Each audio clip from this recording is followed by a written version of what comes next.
Shalom, shalom everybody. Welcome back to another Pulse of Israel.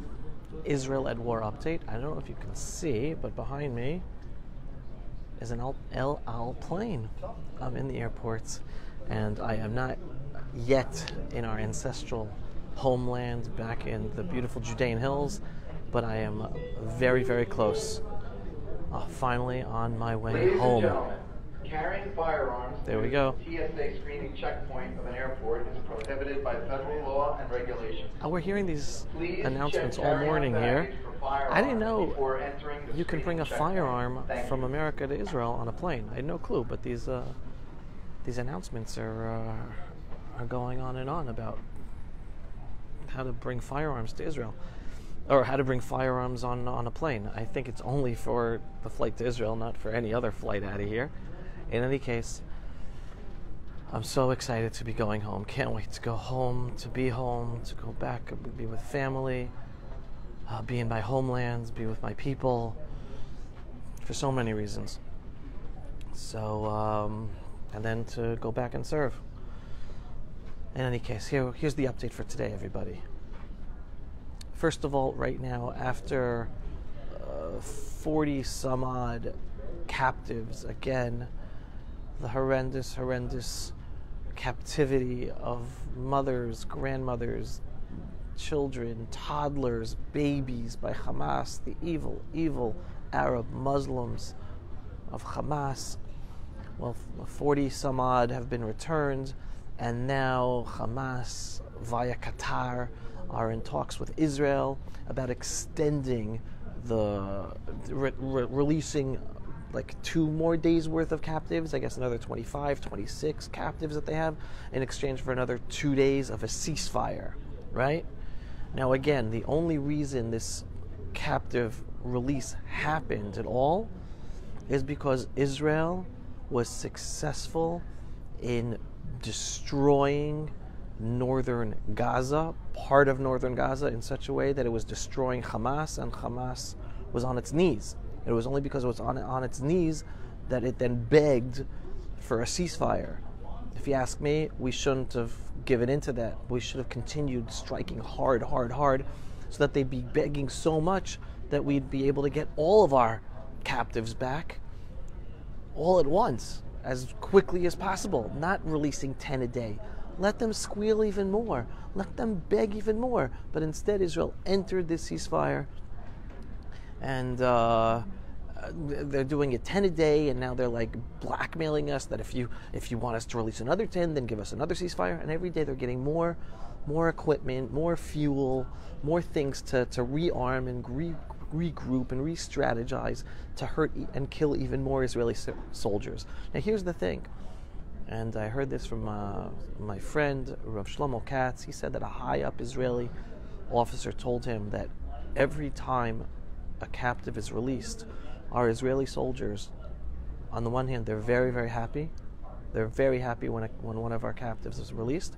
On the other hand, they know at least another 10 Israeli soldiers' lives will be lost because of this deal at this point in time that allowed the captives to be released. Because when we continue fighting, we're going to lose that many more lives.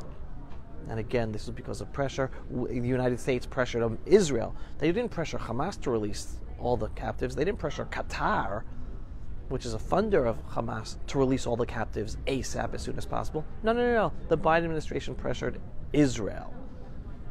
Right? Insane. I'm sure they pressured a little Hamas. But it's the United States of America. They should have said, Qatar, you want us to continue having a military base in Qatar? Tell Hamas to release all the captives ASAP. But no, America didn't do that. Israel also should have said, you want any fuel? You want any food in Gaza? Release all the hostages ASAP. Israel didn't do that either. Obviously, our level of pressure is much less than the United States of America. So that's number one. So that's what they're talking about, extending this release of captives deal for an extension of the ceasefire, so Hamas can have more time to get more supplies, rearm themselves, and re-strategize and prepare for the next round of fighting. At the same time, Hamas blew up some bombs and were shooting at Israeli soldiers. A number of Israeli soldiers, a number of hours ago, were injured. I don't think killed, but all I heard was injured. that's a total break of the ceasefire. Israel should be bombing the hell out of them right now. I don't think Israel's doing that. But they broke the ceasefire. They literally shot and bombed our IDF soldiers in Gaza during the ceasefire, and that, at the same time that they're begging for an extension of the ceasefire. It's insane. This is what the evil we have to put up with, and the evil that the Western world, including the leader of the Western world, a Biden, Democrat-led United States of America, allowing their evil to continue. So that's what we're dealing with. Going even worse. All right, even worse than that. Headline news now is that the Biden administration, or President Biden himself, is basically, in a sense, threatening or conditioning support for Israel to continue fighting Hamas and destroying Hamas by not bombing buildings so as not to cause more Gazans to lose their homes. You hear that? Biden doesn't care about allowing Israel to defeat Hamas, because Hamas is down in the tunnels below these buildings, in houses of Gazan civilians, right? They use all of their Gazan Arab Muslims, including children, and schools, and hospitals, and youth centers, as places where they have all their rockets, they have all their ammunition, they have all their guns, they have their headquarters. So they use their own population as human shield, and their buildings as human shields, in a sense, right? Because in order to get to the tunnels down below, we have to destroy the buildings up on top and then destroy the tunnels down below. But no. Biden doesn't want to allow Israel to do that, to get after Hamas. No, we have to use pinpoint strikes that will endanger the lives of IDF soldiers in order to try to stop Hamas. You can't win a war like that. You can't defeat evil like that. But this is Biden. This is the U.S. administration right now. They don't care about Israel saving lives. They don't care about allowing us to free all of our captives. Because in order to free all of our captives, we have to continue doing what we did, which was bomb the hell out of them, see them losing their homes, being misplaced, feeling the pressure. Security Gate 61.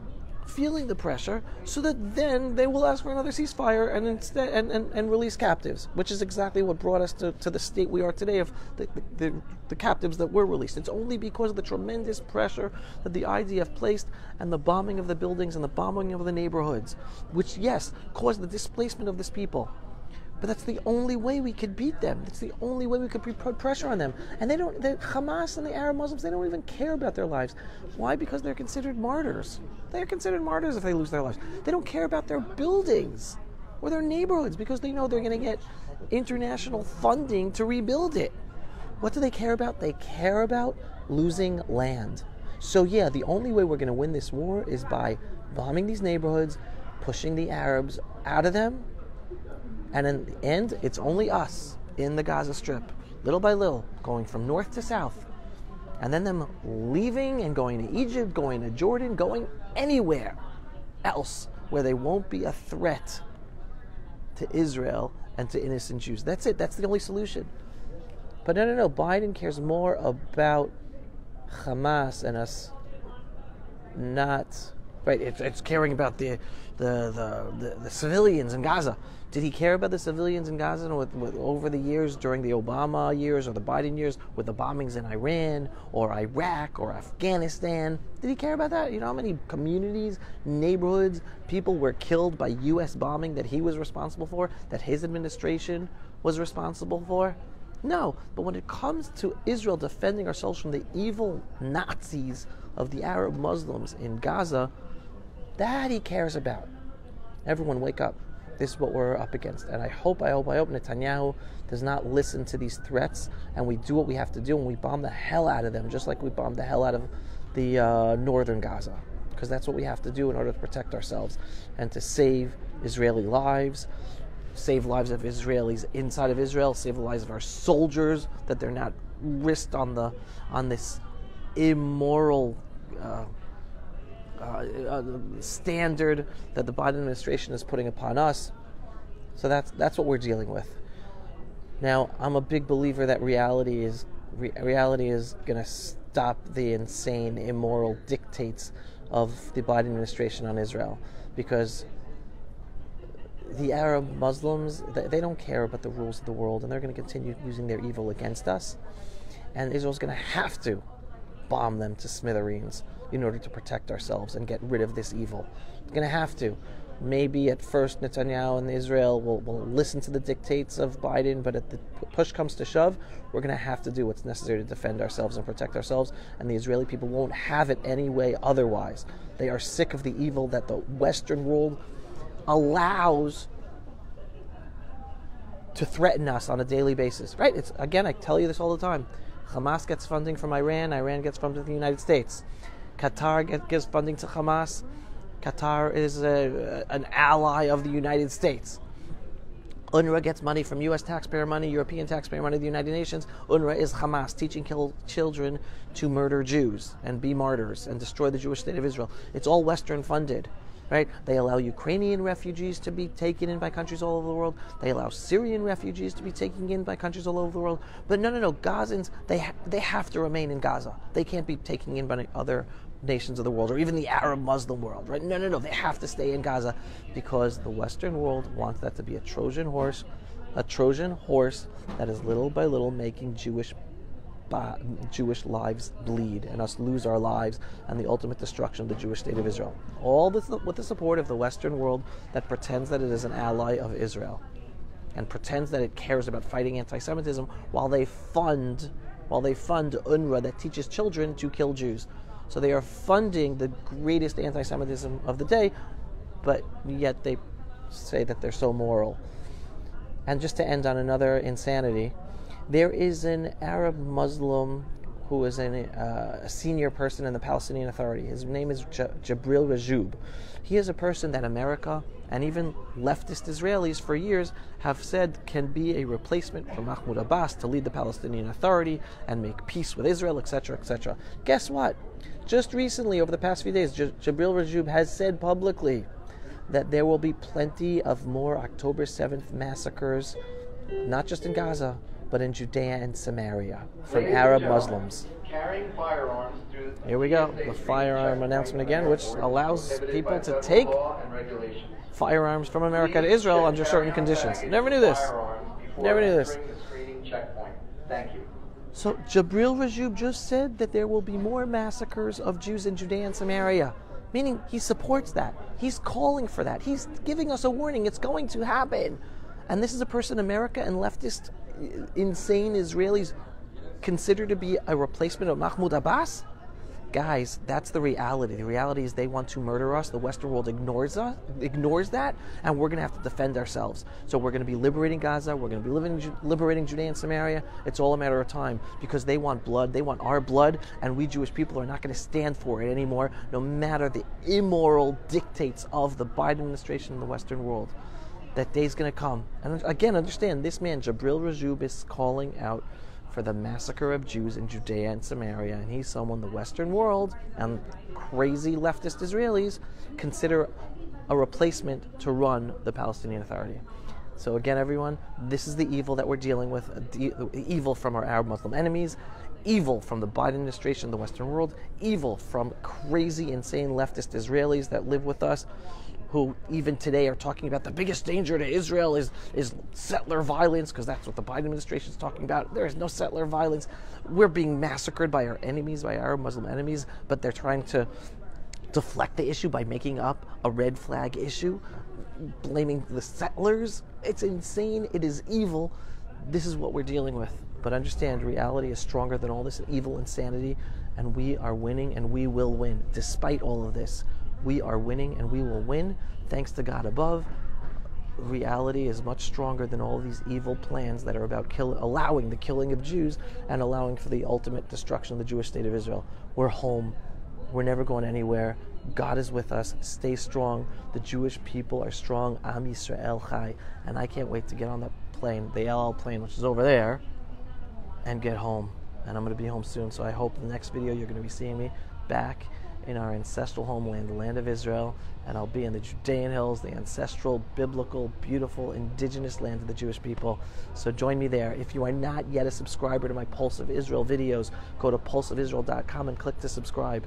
And if you like these videos and want to help us get them to be seen by many more people, go to pulseofisrael.com and click on the donate button every once in a while so that we have the funds to have more people see these important videos with the information that people are not getting anywhere else.